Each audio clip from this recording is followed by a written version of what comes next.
Right, hello everybody. My name's Jenny List, and I'm here to describe to you an open source project I've been working on over the last year, which is reinventing the single 8 home movie cartridge. Now, probably more mature members of the audience will remember 8mm movie film. It's the smallest of all the film formats. Stealing a chair. Stealing a chair. No, it's the smallest of all the movie formats, aimed at the home user. Originally arrived in the 1930s and was available on reels. But to be honest, loading a reel of film is not always easy because film and light don't mix. So unless you're used to using a darkroom, there's always a chance you'll inadvertently expose the whole lot. So by the 1960s, they were trying to make it much more accessible for home users, just as normal still photographic film was at the time. You've got things like Agfa's Rapid and Kodak's Instamatic 126, where they just wanted things you could drop in the camera and go.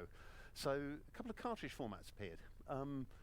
Both appeared in 1965. On one hand, there was, I should have prepared by opening the box, there was Kodak's Super 8, which is 3 minutes. That's 50 feet of film for about 3 minutes. That's about 5 meters of film in a little plastic cartridge like this. It's one on top of the other. So let me think. I think the take-up reel is the one on the bottom with the spindle, and on the top is a reel of film, and it sort of goes round in a spiral to come out at the front where it's exposed, and then it's wound onto the take-up reel through here. And Super 8 cameras, this is my everyday Super 8 camera, Sankyo, and you simply just drop it in and you're ready to go. This cartridge happens to be an ancient, well out of date roll of Kodachrome. Kodachrome process is now defunct, so I couldn't even get it developed if I wanted to. And Fuji came up with a different approach. They came up with the single 8. It's actually the same dimension film, so exactly the same width, same sprocket holes and everything, slightly thinner film stock. So they had the same 50 feet of film, same three and a bit minutes of exposure in a smaller cartridge. And in this cartridge, you have 2 reels. The film comes through at the front there, and the big selling point for single 8 over Super 8 was the film gate. This is a single 8 camera, and the bit that presses up against the film here is metal. And single 8 enthusiasts and filmmakers will tell you this is far better than the Super 8, where the bit that presses up against the film is in the cartridge and is plastic. So this is why single 8 has a huge enthusiast following. The only people who made significant numbers of single 8 cameras were Fuji. There were 1 or 2 Canon and Yashica and a few others made them, but to be honest, the battle was won. This was really the Betamax of 8mm home movies. I mean, 8mm was king during the 60s and 70s. If you're around in the 70s, probably your parents, your grandparents or something had an 8mm camera. Mine, of course, actually had the old double 8 where it was on reels. They didn't have one of these fancy cartridge ones, but most people would have had a Super 8. And of course, in the 80s along come camcorders, and even though the image quality on camcorder was awful, it was much more convenient because you just play it back on your telly. So very, very quickly, over the space of a year or two, the 8mm film market just more or less disappeared. It didn't disappear completely because there are still people who appreciate film. There are filmmakers, there are people who are after the properties of film for various different reasons. I'm told film students like 8mm film because it's about the cheapest way to use real film. And if you're a film student or a filmmaker, there is a creative cachet to using actual real film, the way you can edit it and splice it and the way it responds to light. Personally, I quite like it because it gives you that aesthetic instantly of a 1970s home movie. If you look on my YouTube channel, you'll find I took that camera to Bornhack in Denmark last year and shot a cartridge over the whole week. And it's great. It's just like a 1970s holiday movie. So Fuji kept it going in Japan. It was much more popular in Japan. And I think about 2010 they stopped making the one. They made a sort of an ordinary everyday one, and they made a sort of high ISO like low light version. And I think one stopped in 2010 and the other stopped in 2012. And thereafter there are a lot of enthusiasts with single 8 cameras and no film to buy. You could take one of these single 8 cartridges and with a bit of twisting get it apart, and you could load it with this film, but there's a limited supply of these cartridges, and unfortunately you can't quite get the full 3 minutes because this film is thicker. So coming forwards to about 2021, I bought a home movie camera in a second-hand shop rather, and I've never actually shot home at 8mm before. I was just interested by the camera because it's a brilliant little machine. It cost me like a £5, and I took it home and examined it, left it around for a bit, and then did a teardown for Hackaday, and then kind of got more and more interested in it. It's amazing the things that a random sort of impulse purchase of a second-hand piece of, I won't say junk, but less useful item will do to you. But it got me launched on a whole career of playing with film cameras. And before I knew it, I was breaking out my trusty vernier caliper, and I was making my own cartridge for it. I was measuring to see if I could get it to fit. I went through several different prototypes. This is an early one. This is the first one I considered was able to be fitted with film. Didn't actually work because there was too much friction in it, but there were I've got a great box of failed cartridges at home. This is all through sort of first half of last year. And eventually I went and talked to an expert. There is a guy in Den Haag, Frank Brownsma, who runs the Super 8 Reversal Lab, super8.nl, and he's a genuine expert on all matters film. And I knew a reasonable amount about film. I'd done a lot with still film and 35mm and stuff like that. But I have to say, spending a day with him, I learned a hell of a lot. And I'm much indebted to him, because without him, this project would not have got to the level it has. So anyway, on the left is a real single 8 cartridge, and on the right is probably one of the first 3D printed ones where I'd about got it right. And if you can look at what's inside it, on the top of the real one there's actually a little spring. I don't have the spring on mine, but there are 2 reels, and they're just the center of the reel. My first design tried to have reels with a round outer, and I just couldn't get it to work, and then I realized I didn't need it because it's in a cartridge. The film goes round that side.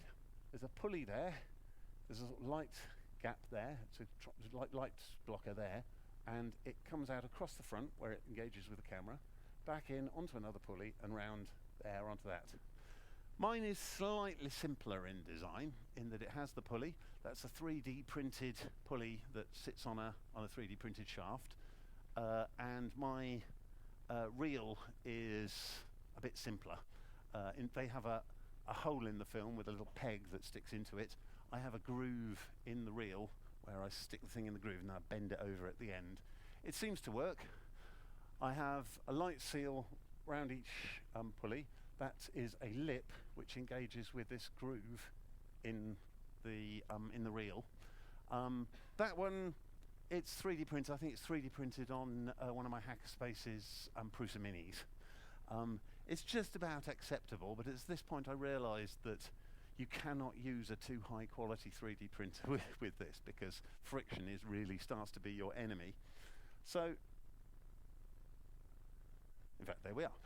I spent through quite a lot of viable prototypes as I played around with the size of that light blocker on the reel, and the dimensions of things, and the way that I was using the slicer to have minimum friction. We even tried things like silicone lubricant and stuff like that. If I'd been able to get hold of a can, I would have tried graphite spray paint. I still want to try graphite spray paint, which is another possibility. But eventually I ended up with one that actually worked, and I could load it with film, and the film would move through it quite happily, wouldn't get stuck. There's basically, to avoid the film getting stuck harming the camera, there's a clutch. So if there's too much force, it just won't turn. And eventually I got it so that the camera would work reliably with just loading old film, just date expired film into my 3D printed cartridges. So I went off to Den Haag, to Frank's lab. Frank had a bunch of very expired cartridges that he knew were still usable, and we loaded up with film that didn't matter too much, and we had a play. So shall we watch a movie? You can see some damage to the film because of its age, but there's two cameras there. I think this was shot with my Fuji P400, which is a sort of consumer camera. Frank's camera is a professional grade Fuji ZC-1000, which is a real filmmaker's camera, much better camera. That's the colour film. And as you can see, it's got that 1970s look because that's the aesthetic you're after. But the actual quality blew me away because it was a lot better than I remembered 8mm as being. You know, yes, it's obviously 8mm, but I was actually pleased with that. And that was on FDM printed cartridges, printed with the Prusa Mini. But it's not over. We found that FDM printed cartridges could scratch film, particularly when it had a lot of film in the cartridge. It would rub against it and it would scratch the film, because no matter how much you try to smooth it off, there'll still be imperfections. You know, FDM is good, and probably if I'd got a better quality FDM printer than the Prusa, I would have probably done even better. But you start running around the country trying to find somebody who's got the ultimate printer. Dimitri actually has a Bamboo Labs, which is better than the Prusa, one of the upmarket Bamboo Labs ones. And that was, the ones he printed with that are noticeably better than the Prusa ones. But obviously the way to go is resin printing SLA. I actually sent off to JLC 3DP. I'm not sponsored by them. The reason I use them is because I know quite a lot of the badge team, and the badge team use them for all their manufacturing. And so I knew that they're quite good at what they do, so I thought I'd try their 3D printing service. And I wasn't disappointed. About 20 quid, 20 euros, $20, including all the taxes and shippings and God knows what. I got 3 cartridges. I actually did my design in OpenSCAD, and there's one parameterized piece on it. You can see here there is a slot that the camera has a little thing that sticks out which senses it, which tells the camera what ISO the film is there in it. And so I parameterized that, and I have a function I can just pass the ISO to, and it would just generate the right slot. So I ordered 3 different ones in 3 different ISOs. And then I found it comes with its own problems. Oddly, the FDM printed cartridge was Lightproof because it's quite thick, whereas the SLA printed cartridge, I don't know if you can just about see there is the ISO slot. Doesn't show so well on the projector, but you can just about see light through the ISO slot. So the first thing I had to do was matte black paint it. I then produced a newer version that had a slightly thicker ISO slot, which mostly cures that. But it's one of those things, if you make this cartridge, you're going to have to matte black paint it. And you would probably do that anyway for just general light-proof precautions. We didn't do it with the FDM printed ones that we shot in Den Haag. They were just, as they came off the printer, black PLA. But if you're doing anything with cameras, you use matte black paint, and I think it was the right thing to do here. So, with a few little tweaks to the cartridge that I'd had SLA printed, I'm ready to go. And I did quite exhaustive tests with old film, just ran bits of old film through it loads and loads of times. I didn't actually need to shoot them and get them developed because I know the camera works. I was really interested in how they transported through the cartridge and were they smooth. And I was ready to go. There's one more thing. I have always released software under a open source software license, something like the GPL or one of the many others. And I've always thought of, for things, Creative Commons. So one or two little 3D printy things on my GitHub where I've released them under Creative Commons because I see them as, they're assets rather than software. But I looked at this and I thought, well, this is actually a little more serious because there's more of a liability thing. There are cameras that people can drop one of these in that cost in the region of 10 grand, believe it or not, because there are some high-end filmmaker cameras made by Fuji that are quite rare and a very high quality, shoot the best possible image you can on 8mm, and they're very sought after. And also the film. If you buy one of these now, one of the Super 8s, it will cost you at least 40 euros, between 40 and 50 euros, depending what the film is. If it's a particularly special stock, it may cost you more than that. Actually, a lot of that is Kodak just trying to scalp you. The actual film inside doesn't cost that much, but that's actually what it costs to buy one of these.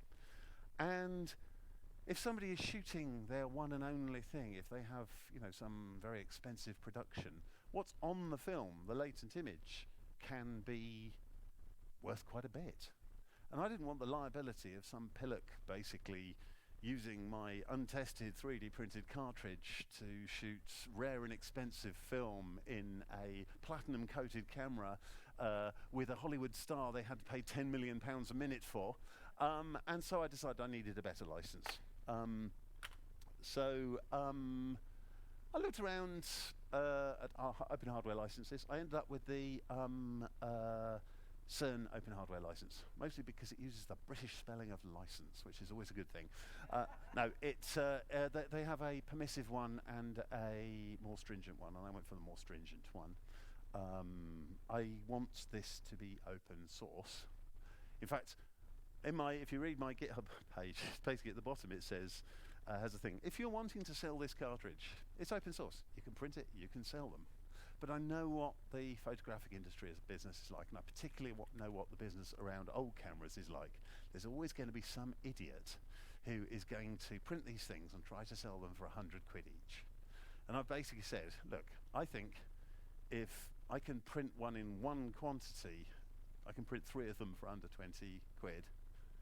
You can print them for much less in larger quantities. And therefore, I think that 30 quid is an upper limit for what they should be sold at. You'll still make a decent profit if you sell them for 30 quid each. And I basically said, if I catch you selling them for more than that, I am going to undercut you. Because I want these to be available to everybody in the 8mm community who wants one. I think it's just wrong to scalp people simply because they're into old tech. And God knows there's enough of that in the retro tech community. So I went for the CERN open hardware license. You'll see on some of the pictures there's a picture of one, in fact this one has the CC BY on it. This is version 1.0 and what I released was version 1.1. I put the license on the thing, I also put my name on it. On this one I put my name in Japanese as well just because it's big in Japan, but I took that off the later one because it's a pain in the arse to print. So yeah, that is the story of my 8mm cartridge. I have various different cartridges if you want to come have a look. You can actually find me there on Mastodon there on Hackaday. The more interesting thing is I've documented the gestation of this project on my YouTube channel. Don't forget to like and subscribe, chaps. And you can find it on my GitHub repository. What I've actually done there is I've put up the OpenSCAD original files. It's not the most perfect OpenSCAD coding, but it does the job. And I've also put up about 4 different sets of STL files for the different ISOs. It actually supports every ISO that Fuji specified for the format, but in terms of 8mm film stocks, there are only a certain number of film stocks available, so there's no point putting up a set of cartridges for a film stock that isn't available. If somebody wants to print one, they can generate it themselves from OpenSCAD. But if you want one, you can print it. The first filmmaker enthusiasts who showed an interest are starting to print them. I've got 1 or 2 people experimenting with them. They're learning the same thing that I did, that you have to get it SLA printed. But I have high hopes for this, because it will hopefully revive single 8 for filmmakers. Hopefully it won't turn single 8 cameras into some ghastly collectible thing where even cheap and crappy ones cost hundreds of pounds. But it will allow filmmakers who want to experiment with single 8s to be able to do it with relative ease. It's not a drop-in and go solution like an original 1965 cartridge would have been. But then again, if you're the kind of person who makes their own films and is not fazed by owning a single 8 camera, I don't think you're going to be fazed by going into the darkroom and loading film into a cartridge. Anyway, that's my project. I'd be interested, if any of you are film enthusiasts, to have your views on it. Any questions?